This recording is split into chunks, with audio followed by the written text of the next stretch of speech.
ربنا هب لنا من أزواجنا وذرياتنا قرة أعين واجعلنا للمتقين إماما এখানে দোয়া করেছিলেন রব্বি হাবলি মিনাস সালিহিন ফাবাশশারনাহু বিগুলামিন আলীম। আল্লাহ আমাকে একজন এক সন্তান করুন। আল্লাহ রাব্বুল আলামিন বললেন, সুসংবাদ দিলেন, ফাবাশশারনাহু বিগুলামিন আলীম। দ্বিতীয় দোয়া, রব্বানা হাব লানা মিন আজওয়াজিনা ওয়া যুররিয়াতিনা কুররাতা আ'ইনিন ওয়াজআলনা লিল মুত্তাকিনা ইমামা। আয় আল্লাহ, আমাকে নেককার বিবি দান করুন, সাথে সাথে নেককার বিবির ঘরে যুররিয়াতিনা আমাকে নেককার সন্তান দান করুন।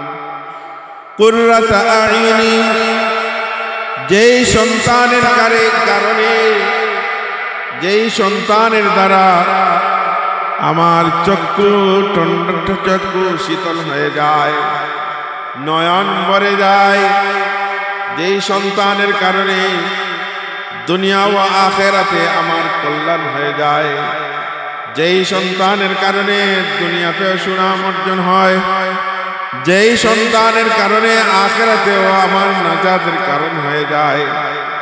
রব্বানা হাব লানা মিন আজওয়াজিনা ওয়া যুররিয়াতিনা কুররাতা আ'ইনিন ওয়াজআলনা লিল মুত্তাকিনা ইমামা।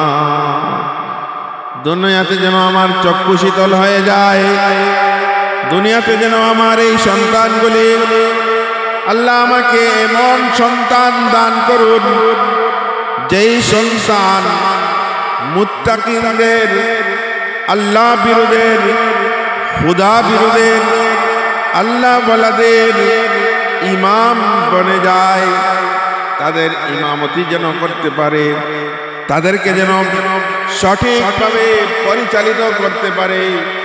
আল্লাহ আমাকে এমন সন্তান দান করুন। ونعوذ بالله من شرور أنفسنا ومن سيئات أعمالنا، من يهده الله فلا مضل له ومن يضلله فلا هادي له، ونشهد أن لا إله إلا الله وحده لا شريك له، ونشهد أن سيدنا وحبيبنا وشفيعنا ومولانا محمدا عبده ورسوله صلى الله تعالى عليه وعلى آله وأصحابه وبارك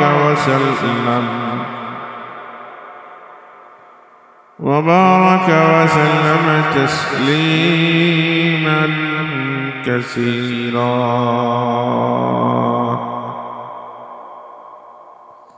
أما بعد، فأعوذ بالله من الشيطان الرجيم. بسم الله الرحمن الرحيم. لن ينال الله لحومها ولا دماؤها ولكن يناله التقوى منكم، كذلك سخرها لكم لتكبروا الله على ما هداكم وبشر المحسنين. وقال الله تبارك وتعالى: فصل لربك وانحر. وقال الله تبارك وتعالى: قل إن صلاتي ونسكي ومحياي ومماتي لله رب العالمين. صدق الله المولى العظيم وصدق رسوله النبي الكريم، ونحن على ذلك لمن الشاهدين والذاكرين. سبحان الله رب العالمين. اللهم صل على محمد وعلى آل محمد كما صليت على إبراهيم وعلى آل إبراهيم إنك حميد مجيد. اللهم بارك على محمد وعلى آل محمد كما باركت على إبراهيم وعلى آل إبراهيم إنك حميد مجيد. محترم حاضرین، সম্মানিত মুসল্লিয়ানে কেরাম, আল্লাহ রাব্বুল আলামিনের দরবারে শুকরিয়া আদায় করি যে মহান রব্বুল আলামিন আমাদেরকে একটি গুরুত্বপূর্ণ মাসে একটি গুরুত্বপূর্ণ ইবাদত জুমার নামাজ আদায় করার লক্ষ্যে সমবেত হওয়ার তৌফিক দিয়েছেন। এই জন্য সেই মুনিবের দরবারে আমরা কালিমাতুশ শুকর আদায় করি, আলহামদুলিল্লাহ। আমরা দীর্ঘ আলোচনা করতেছি ইব্রাহিম আলাইহিস সালাতু ওয়াস সালামের জীবনের বিভিন্ন দিক নিয়ে। গত জুমাতে হযরত ইব্রাহিম আলাইহিস সালাতু ওয়াস সালামের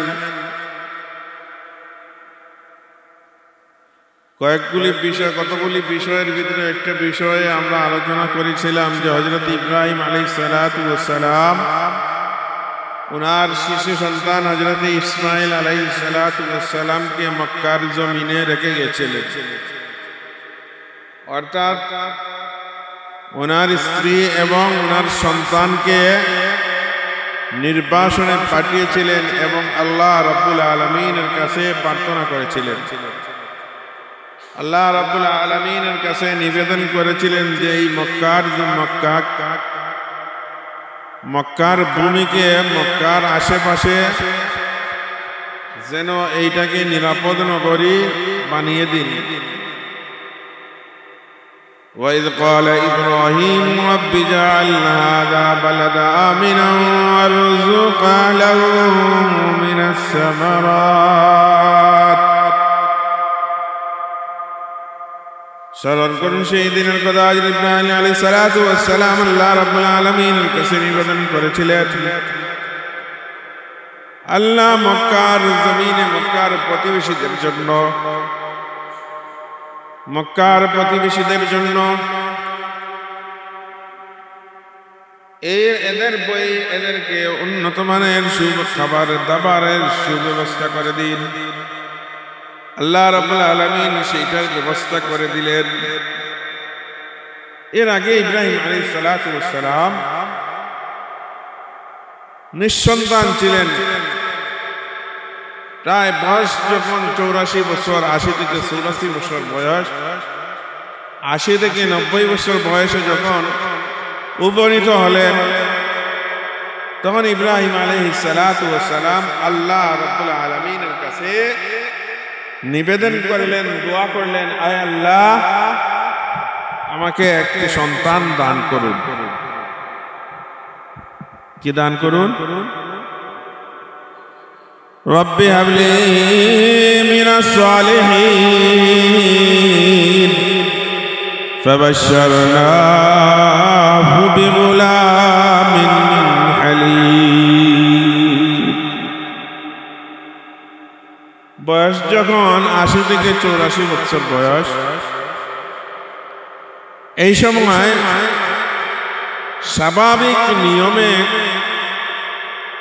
স্বাভাবিক নিয়মে সন্তান আশা করা যায় না। এরকম বয়সে আমাদের দেশেও এখনো ৮০-৮৫ বছর বয়সে স্বাভাবিকভাবে সন্তান আশা করা যায় না। তো হযরত ইব্রাহিম আলাইহিস সালাতু ওয়াস সালাম আল্লাহ রাব্বুল আলামিনের কাছে দোয়া করলেন, রব্বি হাবলি মিনাস সালিহিন।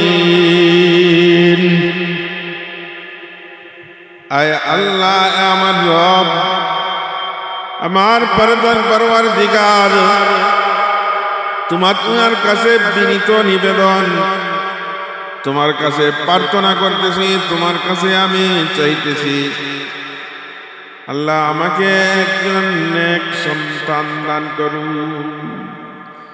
রব্বি হাবলি মিনাস সালিহিন। ফাবাশশারনাহু বিগুলামিন হালিম। আল্লাহ রাব্বুল আলামিন ইব্রাহিম আলাইহিস সালাতু ওয়াস সালাম দোয়া করলেন। বয়স কত? যখন বয়স ৮০ বছর ৯০ বছরের মাঝামাঝি। ওই সময় সন্তান আশা করা যায় না, ওই সময় সন্তানের কোনো আশা করা যায় না। স্বাভাবিক নিয়মে আল্লাহ রাব্বুল আলামিনের কাছে চাইলেন। আল্লাহ রাব্বুল আলামিন ইব্রাহিম খলিলুল্লাহকে জানায়া দিলেন, ও ইব্রাহিম, তোমাকে একটি নেককার সুসন্তান, ফাবাশশারনাহু বিগুলামিন হালিম, তোমাকে একটি ভদ্র, শান্ত, শিষ্ট, চরিত্রবান সন্তানের সুসংবাদ দান করলাম। কি হলো? ইব্রাহিম আলাইহিস সালাম দোয়া করলেন সন্তানের জন্য।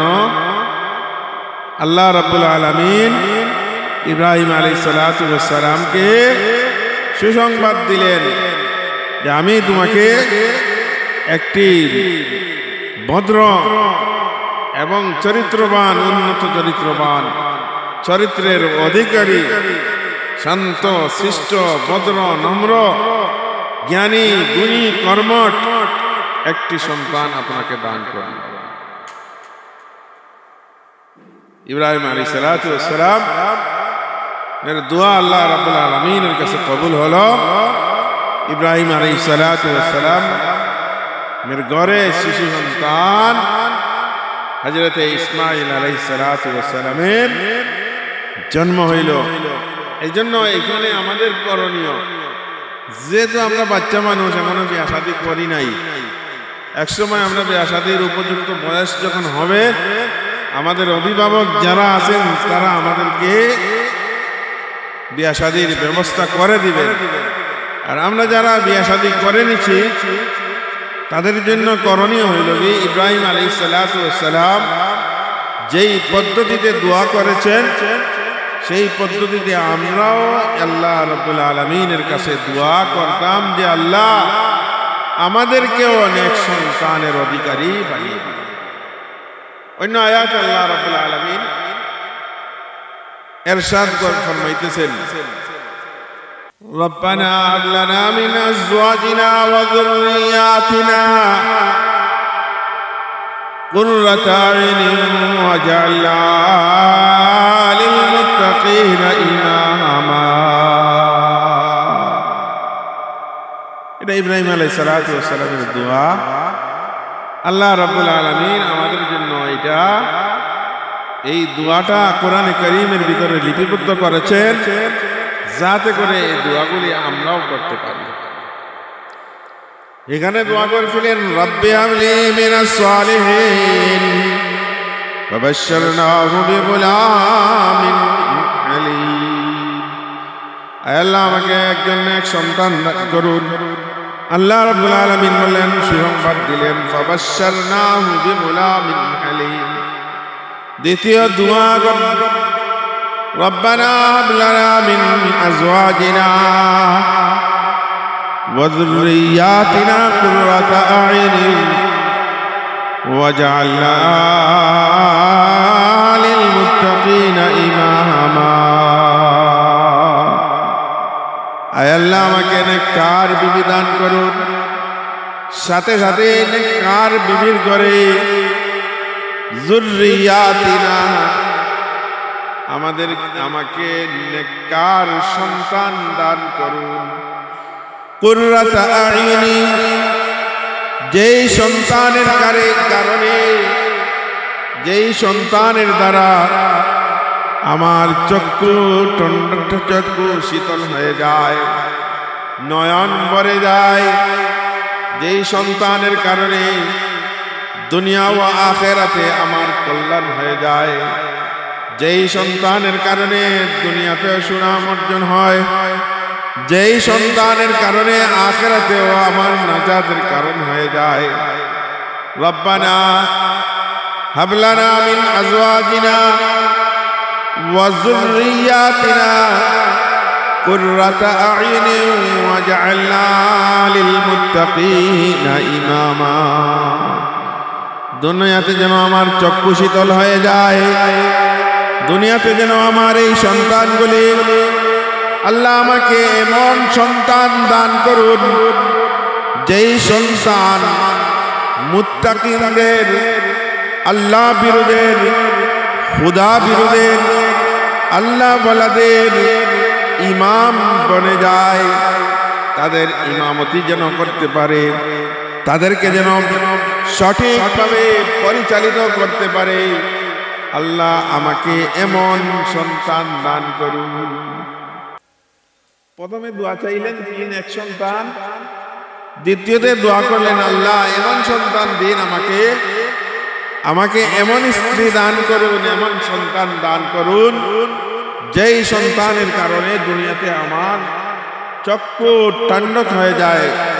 সন্তান যদি চরিত্রবান হয়, সন্তান যদি ভালো হয়, সন্তান যদি আখলাকওয়ালা হয়, সন্তান যদি সচ্চরিত্রের অধিকারী হয়, তখন পিতামাতার আর কোনো টেনশন থাকে না। অনেক মা বাবা সন্তান নিয়ে বড় পেরেশানিতে আছে। অনেক পিতামাতা সন্তানের কারণে দুনিয়াতে লাঞ্ছিত অপমানিত হইতে আছে। আমাদের চক্ষুর দেখা বাস্তবে ঘটনা। সন্তান বদমাশিতে ধরা খাইছে, সন্তানে বদমাশিতে ধরা খাইছে, বাবা গিয়ে চুরাই আনতেছে মুসুলকা দিয়ে। আছে না নাই? এরকম আছে না নাই? এইরকম কুলাঙ্গার সন্তান আছে না নাই? সন্তানের কারণে পিতা লাঞ্ছিত হচ্ছে, আছে না নাই? সন্তানের কাছে পিতা লাঞ্ছিত হচ্ছে, মাতা লাঞ্ছিত হচ্ছে, অপমানিত আছে হইতেছে। এইরকম সন্তান আছে না নাই? সন্তানের কারণে, এই সন্তানগুলির কারণে বার্ধক্য বয়সে মা বাবাকে ছেড়ে অন্যত্র চলে যায়, বৃদ্ধাশ্রমে পাঠিয়ে দেয়। এরকম সন্তান আমাদের দেশে আছে কিনা? নাই।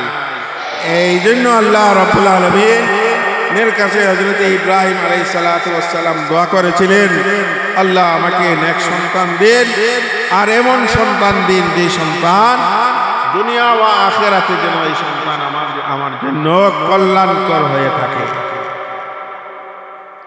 এই সন্তান যেন মানব জাতির হেদায়েতের রাস্তা ইমাম হয়, মানুষকে যেন জান্নাতের পথে আহ্বান করতে পারে, মানুষকে যেন আখিরাতমুখী করতে পারে। এই রকম সন্তান আমাকে দান করুন। আল্লাহ রাব্বুল আলামিন হযরত ইব্রাহিম আলাইহিস সালাতু ওয়াস সালামের এই আকুল আবেদন, নিবেদন, দোয়া করে, এই নিবেদন আল্লাহ রাব্বুল আলামিন কবুল করেছেন। এই জন্য ওনাকে দুটি সন্তান দান করেছেন। একজনের নাম হযরত ইসমাঈল আলাইহিস সালাতু ওয়াস সালাম, আর একজনের নাম হযরত ইসহাক আলাইহিস সালাতু ওয়াস সালাম। দোয়া করেছিলেন নেক সন্তান, আল্লাহ তাআলা নেক সন্তান দিয়েছেন। দোয়া করেছিলেন আল্লাহ এই আমার সন্তানকে, আমার সন্তানকে মানব জাতির ইমাম, সরদার, পথ প্রদর্শক বানিয়ে দিন। আল্লাহ রাব্বুল আলামিন হযরত ইব্রাহিম আলাইহিস সালাতু ওয়াস সালামের দোয়া কবুল করলেন, মানব জাতির ইমাম বানিয়ে দিলেন। দোয়া করেছিলেন, আল্লাহ আমার সন্তানকে দুনিয়াতে চক্ষু শীতল, অর্থাৎ দেখলে আমার নয়ন যেন ভরে যায়, এই রকম সন্তান আমাকে দান করুন। আল্লাহ রাব্বুল আলামিন আমাদেরকে দোয়া শিখিয়ে দিয়েছেন যেন আমরা নেক সন্তানের দোয়া করে, ভালো সন্তানের দোয়া করে, যেন আমাদেরকে সন্তানগুলি নেককার হয়, ফরমাবরদার হয়, পিতামাতার আদেশ মান্য কর্মওয়ালা হয়ে যায়, পিতামাতার হুকুম মাননেওয়ালা হয়ে যায়। আজকে অনেক পিতামাতার আকুল আবেদন নিবেদন আর্তনাদ, আসমান জমিন আরশ পর্যন্ত কেঁপে উঠতেছে মা বাবার বদদুয়ার কারণে। আল্লাহ রাব্বুল আলামিন এত পাওয়ার দিয়েছেন মা বাবাকে, এত পাওয়ার দিয়েছেন। আসমানে পর্দা আছে, আমরা যখন দোয়া করি ওই পর্দার সামনে চলে যায়। পর্দা যখন মা বাবা দোয়া করেন তখন ওই পর্দা অটোমেটিক সরে যায়। এই জন্য মা বাবা, যাদের আমাদের মা বাবা আছেন, যাদের আমাদের মা বাবা এখনো জীবিত আছেন, এই নিয়ামতকে আমরা কদর করি, এই নিয়ামতের দ্বারা আমরা জান্নাত অর্জন করি। আল জান্নাতু তাহতা আকদামিল উম্মাহাত, এই প্রবাদ বাক্য, অনেকে বলছেন এটা হাদিস, অনেকে বলছেন প্রবাদ বাক্য, কিন্তু বিষয়টা অত্যন্ত গুরুত্বপূর্ণ। আমরা যেন আমাদের পিতামাতার খেদমত করে এমন চরিত্রবান, এমন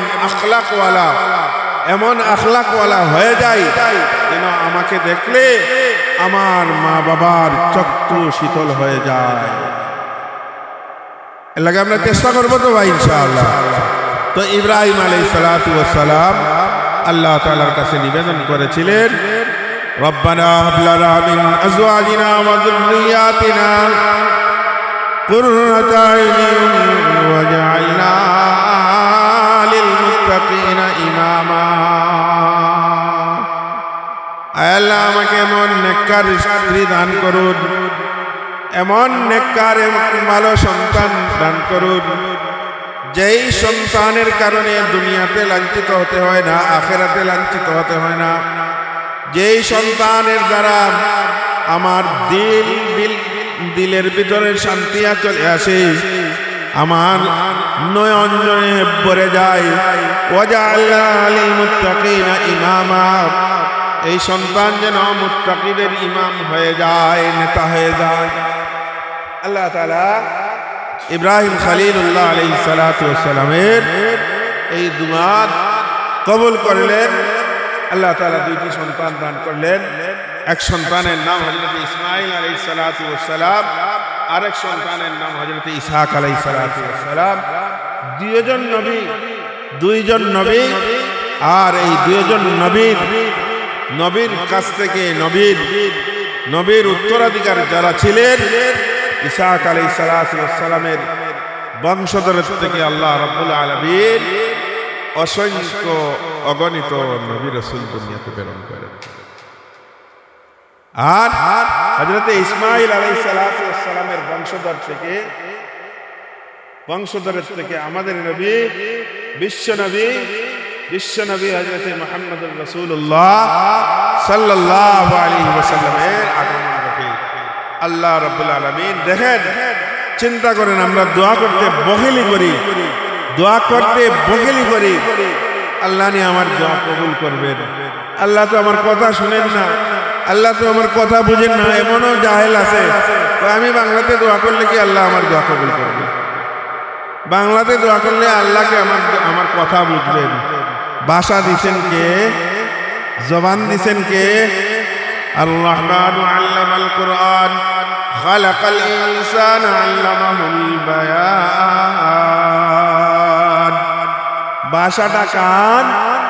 ভাষাটা কে দিছে? মানুষ ভাষা সৃষ্টি করে নাই, ভাষা আল্লাহ প্রদত্ত। আল্লাহ রাব্বুল আলামিন ভাষা দিয়েছেন। যেই ভাষাই হোক না কেন, যেই জবানে হোক না কেন, আল্লাহ আমাদের কথা আল্লাহ আমাদের কথা একটু বলেন, আল্লাহ আমাদের কথা শুনেন, বুঝেন, আল্লাহ আমাদেরকে স্মরণ রাখেন। এই জন্য আমরা দোয়া করবো, দোয়া শিখাইছেন আল্লাহ। এখনো আমরা বিয়া শাদী বহুত দেরি আছে, কিন্তু এখন থেকে দোয়া শিখি, দোয়া করি আল্লাহ তাআলার কাছে, আল্লাহ যেন আমাদেরকে যদি ওই সময় পর্যন্ত হায়াত দেন, তাইলে আল্লাহ যেন আমাদেরকে নেককার দিনদার বিবি দান করেন, নেককার সন্তান দান করেন। আজকে কত মানুষ সন্তানের কাছে লাঞ্ছিত হইতেছে, কত মানুষ সন্তানের কাছে অপমানিত হইতেছে, কত মানুষ আপন সন্তানের কাছে লাঞ্ছিত অপমানিত হয়ে বিতাড়িত হচ্ছে। আফসোসের বিষয়। আল্লাহ তাআলা যেন আমাদেরকে, আমাদের সন্তানগুলোকে দুনিয়া ও আখিরাতের নাজাতের জরিয়া বানায় দেন। সকলে বলে আমিন। তো এই জন্য কুরবানির ইতিহাস লম্বা চওড়া ইতিহাস, অল্প সময়ে শর্ট সময়ে পাশাপাশি অনেক কথা চলে আসে। শর্ট সময়ে এক জুম্মায় দুই জুম্মায় কুরবানির আলোচনা করা সম্ভবপর নয়। যেহেতু আমাদের সামনে কুরবানি, আল্লাহ রাব্বুল আলামিন যাদেরকে কুরবানি দেওয়ার মতো সামর্থ্য দিয়েছেন, তারা যেন আমরা কুরবানি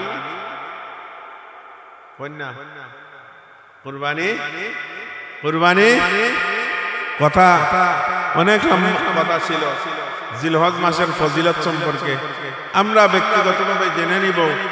আমাদের প্রতিবেশী উলামায়ে কেরাম, ইমাম সাহেবান, তাদের কাছ থেকে অনেকে জানি, আমল করার চেষ্টা করব। যেহেতু সামনে কুরবানি, সেই হিসাবে কুরবানি সম্পর্কে প্রত্যেকটা মসজিদে জুমার দিন আজকে আলোচনা হচ্ছে, আলোচনা হবে। এই জন্য আলোচনা করা হয়, যাতে করে এই আলোচনা শুনে সঠিক পদ্ধতিতে সঠিক নিয়মে যেন কুরবানি প্রদান করতে পারে। আমাদের দেশে আলহামদুলিল্লাহ উৎসাহ উদ্দীপনার সহিত, ভালো দিক, এটা খুব ভালো দিক, উৎসাহ উদ্দীপনার দিকে, উৎসাহ উদ্দীপনার মাধ্যমে কুরবানি আদায় করা হয়।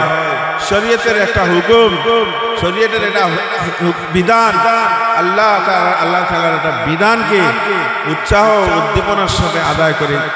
অন্যান্য হুকুমের ভিতরে আমরা অনেক সময় শীতলতা করি, অনেক সময় নমনীয়তা করি, অনেক সময় ছাড় দেই, কিন্তু কুরবানির সময় আইলে, কুরবানি যাদের উপর ওয়াজিব হয়ে গেছে, অথবা অনেক লোক আছে কুরবানি ওয়াজিব নাই, তারাও কুরবানি দেওয়ার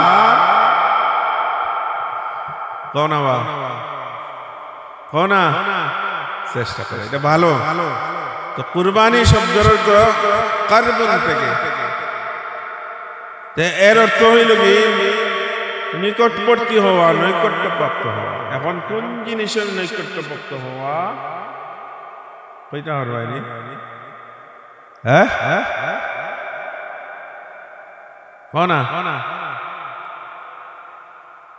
না মাতলে তো ওই না কথা কইতে হইব। আমি যখন কইব তখন তো মারতে হইব আমাদের। কার নৈকট্যপ্রাপ্ত হওয়া? আল্লাহ রাব্বুল আলামিন। কিসের মাধ্যমে? কিসের মাধ্যমে? কুরবানির পশু জবাইয়ের মাধ্যমে। কার নৈকট্যপ্রাপ্ত, কার করিব হওয়ার, নিকটবর্তী হওয়া? না, আল্লাহ রাব্বুল আলামিন। لا ينال الله لحومها ولا دماؤها ولكن يناله التقوى منكم। الله رب العالمين বলতেছেন لا ينال الله لحومها। ও দুনিয়ার মানুষ, ও কুরবানি দাতারা, ও কুরবানি পশু জবাই করেনওয়ালারা, আমার কাছে তোমাদের কুরবানির লুহুমহা ওয়ালা দিমাউহা, তোমাদের পশুর গোশত আমার কাছে পৌঁছে না। ওয়ালা দিমাউহা, তোমাদের পশুর রক্তগুলি আমার কাছে পৌঁছে না। আচ্ছা, আল্লাহর কাছে গোস্ত পৌঁছানি সম্ভব নেই আমরা এরকম রকেট উকেট আসেনি দুনিয়াতে হ্যাঁ বলে এটা প্যাকেট করিয়া দিলাই তাই আদম আলাইহিস সালামের জমানা থেকে কুরবানির প্রচলন আমাদের যে নিয়ম আমাদের যে পদ্ধতি কুরবানি করার পদ্ধতি সব জমানায় এই পদ্ধতি চালু ছিল আদম আলাইহিস সালামের জমানার কুরবানির পদ্ধতি এরকম ছিল যারা কুরবানি দিবে একটা জায়গায় নির্দিষ্ট স্থান আছে ওই জায়গায় কুরবানির পশুটা নিয়ে যাবে আর আসমান থেকে একটা কোনো কিছু আসে আসমান থেকে জ্বলে যায় বুড়ে যায় যেটাই হোক ওইটা ছিল ওই পদ্ধতি অর্থাৎ বিভিন্ন নবীর আগমনে বিভিন্ন পদ্ধতিতে কুরবানির প্রচলন সব নবীর আমলে ছিল কিন্তু আল্লাহ রাব্বুল আলামিনের কাছে সবচেয়ে উন্নত পদ্ধতি সবচেয়ে সুন্দর পদ্ধতি সবচেয়ে ভালো মানের পদ্ধতি হযরত ইব্রাহিম আলাইহিস সালাতু ওয়াস সালামের এই পদ্ধতিটা আল্লাহ রাব্বুল আলামিনের কাছে সবচেয়ে পছন্দনীয় এবং আল্লাহ তাআলা এই পদ্ধতিকে ইব্রাহিম আলাইহিস সালাতু ওয়াস সালামকে শিখিয়ে দিয়েছেন আর ওই পদ্ধতিটা ওই সুন্নতটা ইব্রাহিম আলাইহিস সালাতু ওয়াস সালাতে সুন্নতে ইব্রাহিম আলাইহিস সালাতু ওয়াস সালামের সুন্নতটা আমাদের নবী বিশ্ব নবী হযরত মুহাম্মদুর রাসূলুল্লাহ সাল্লাল্লাহু আলাইহি ওয়াসাল্লামের উম্মতের জন্য এই পদ্ধতিটা দিয়ে দিয়েছে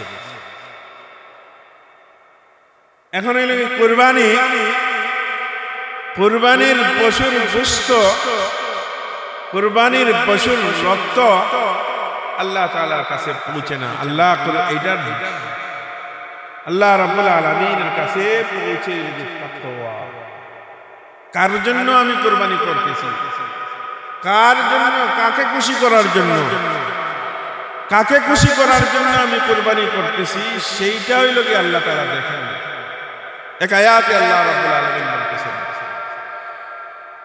কুল ইন্না সালাতি ওয়া নুসুকি ওয়া মাহইয়ায়া ওয়া মামাতি লিল্লাহি রাব্বিল আলামিন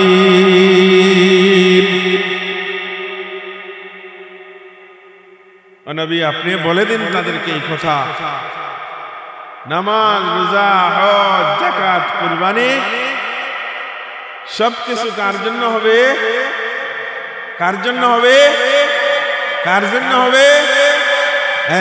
আল্লাহ তাআলা একমাত্র কার জন্য আল্লাহর জন্য এখন প্রতিযোগিতা করা ভালো সাহাবাদের জিন্দেগিতে আমলের প্রতিযোগিতা ছিল কে কার থেকে বেশি আমল করবে সেটা ভালো সাবিকুম বিল খায়রাত আল্লাহ রাব্বুল আলামিন বলতেছেন কল্যাণের দিকে তোমরা প্রতিযোগিতা করো আমাদের দেশেও কুরবানির ক্ষেত্রে অন্যান্য ইবাদতের ক্ষেত্রে যদিও প্রতিযোগিতা পরিলক্ষণ করা যায় না কিন্তু কুরবানির ক্ষেত্রে প্রতিযোগিতা হয় না কিদা হয় ইমাম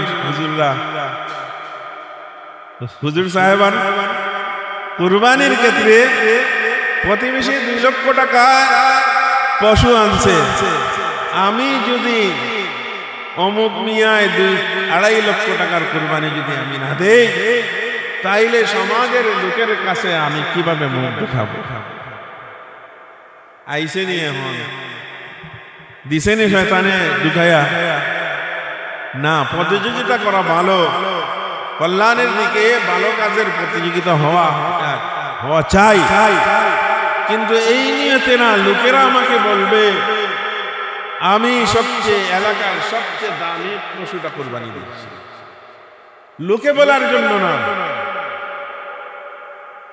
এই জন্য কুরবানি যে পশুটা আমি কিনবো জবাই করব শুধুমাত্র আল্লাহ রাব্বুল আলামিনের সন্তুষ্টির জন্য কার সন্তুষ্টির জন্য আল্লাহ তাআলা এখন যে সমস্ত ছোটখাটো মাসাইল আছে কুরবানির এবং কুরবানির যে সমস্ত মাসআলা আছে গত জুমাতেও বলেছিলাম বয়ানের মেম্বরে মাসলা আলোচনা করা হয় না, করা যায়ও না বেশি। সেই হিসাবে আমরা যারা কুরবানি দিব, আপনারা মনে করতে পারেন এখানে আর কয়জনে কুরবানি দিবেন, আমার বয়ানটা কিন্তু মিডিয়াতে যাচ্ছে। সেই হিসাবে এই কথা, আমরা যারা কুরবানি দিব সেই হিসাবে আমাদের স্থানীয় উলামায়ে কেরাম, ফুকাহায়ে কেরাম যারা আছে, আমার যদি মাসলা, আমি নিজে নিজে মুফতি না হই, আমার কাজ, আমি সাধারণ মানুষ, আমার কাজ নয় মাসলা বলা। কুরবানির পশু জবাই করার সময় অনেক মুফতিরা দাঁড়ায় যায়, সামনে আসে, কেটা কয় হুজুর। সুতরাং আমার মসজিদের ইমাম, আমার মসজিদের সম্মানিত খতিব, আমার এলাকার স্থানীয় উলামায়ে কেরাম, ফুকাহায়ে কেরাম যারা আছেন,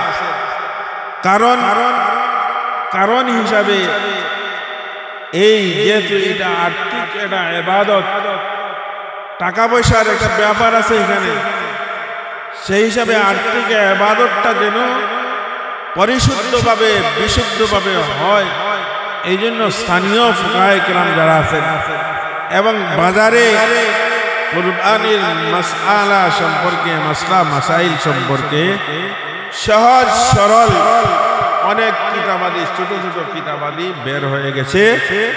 এই জন্য আমরা কিতাব যদি কিনতে না পারি, কিতাব যদি পড়তে না পারি, স্থানীয় ফুকাহায়ে কেরাম, উলামায়ে কেরাম যারা আছেন তাদেরকে জিজ্ঞাসা করে, তাদেরকে, এই জন্য আল্লাহ রাব্বুল আলামিন এক আয়াতের ভিতরে ইরশাদ ফরমাইতেছেন, তোমরা যে জিনিসটা জানো না, যেই বিষয়ে তোমাদের অবগত নয়, শরীয়ত সম্পর্কে, দিন সম্পর্কে যারা জানে তাদেরকে তোমরা জিজ্ঞাসা করো। ফাসআলু আহলা যিকর ইন কুনতুম লা তা'লামুন, তোমরা যেই বিষয়ে অবগত নয়, অভিজ্ঞ নয়, সেই বিষয়ে তোমরা বাড়াবাড়ি করো না। যারা আলেম আছেন, উলামায়ে কেরাম যারা আছেন, যারা এই বিষয়ে পারদর্শী, যারা এই বিষয়ে দক্ষ, তাদের শরণাপন্ন হওয়া আবশ্যক। কারণ এই ইবাদতটা শারীরিক ইবাদত না, আর্থিক ইবাদত। আমার পরিশ্রমের টাকা দিয়ে আমি কুরবানি দিতেছি, আমার হালাল সম্পদের দ্বারা আমি কুরবানি দিতেছি। সুতরাং আমার কুরবানি যেন যথাযথভাবে আদায় হয়। উলামায়ে কেরাম আপনাকে না করবে না মাসলা জিজ্ঞাসা করলে, সারাদিনও যদি আপনি বিরক্ত করেন, ওনারা বিরক্ত হবেন না। ওনারা চান আমরা সাধারণ মানুষ যারা আছি ওনাদের শরণাপন্ন হই। এই জন্য কুরবানির মাসলা অনেক জটিল। বিগত কয়েক বছর আগে একটা মাসলা নিয়ে বিতর্কের সৃষ্টি হলো। আল্লাহ তাআলার মেহেরবানি, বাংলাদেশের জাতীয় মসজিদের খতিব মুফতি আব্দুল মালিক সাহেব এই মাসলাটা অত্যন্ত সুন্দরভাবে পরিষ্কার করে দিয়েছেন যে কিছু কিছু এলাকার ভিতরে এমন নিয়ম চালু আছে যে একটা অংশ, 3 ভাগের একটা অংশ মসজিদে অথবা পঞ্চায়েতের একটা স্থানে সমবেত করা, জমায়েত করা, আর ওই গোশতটুকু পুরা মহল্লার গোশতটুকু পরে মহল্লার সমস্ত ঘরে এগুলা বন্টন করা।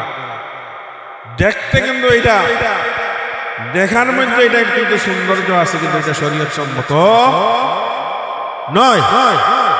এই জন্য আমরা চেষ্টা করব আমার নিজের কুরবানি আমি নিজে দিব এবং উপযুক্ত যে আমি সব খাইতে পারবো, এই শরীয়তে এটা অনুমোদন দিছে। যারা আমার আত্মীয় স্বজন প্রতিবেশী যারা আছে আমি নিজ হাতে সেটা বন্টন করে পৌঁছে দেব। এই জন্য কুরবানির মাসআলা বড় জটিল এবং চিকন মাসলাগুলি, এই মাসলাগুলি আমরা যারা কুরবানি দিব, আল্লাহ তাআলা আমাদেরকে যাদেরকে কুরবানি দেওয়ার তৌফিক দিয়েছেন, এই জন্য সমস্ত মাসলাগুলি জিজ্ঞাসা করে, উলামায়ে কেরামকে জিজ্ঞাসা করে আমরা কুরবানি দিব। আমাদের দেশে এটা প্রচলন ছিল আমরা ছোটবেলায় দেখছি একটা প্রচলন ছিল, এটা এটা একটা নিয়ম বনে গেছিল, একটা নিয়ম বানাই দিয়েছিল পঞ্চায়েত থেকে, অথবা স্বাভাবিকভাবে এমনি এমনি একটা নিয়ম হয়ে গেছিল যে কুরবানির পশু যিনি জবাই করবেন ওনাকে কল্লা দেওয়া লাগবে। ঠিক আছে নি আব্দুল ভাই, আসিল নি তা? তো আসলে যিনি জবাই করছেন বলছি খুশি, আমি তো পশুর কল্লাটা পাইতেছি কুরবানি জবাইয়ের বিনিময়। তো যাই হোক, এখন উলামায়ে কেরাম সচেতন, মিডিয়ার যুগ, উলামায়ে কেরাম এই সমস্ত বিষয়গুলা আমাদের সামনে পরিষ্কারভাবে বক্তব্য দিতেছেন।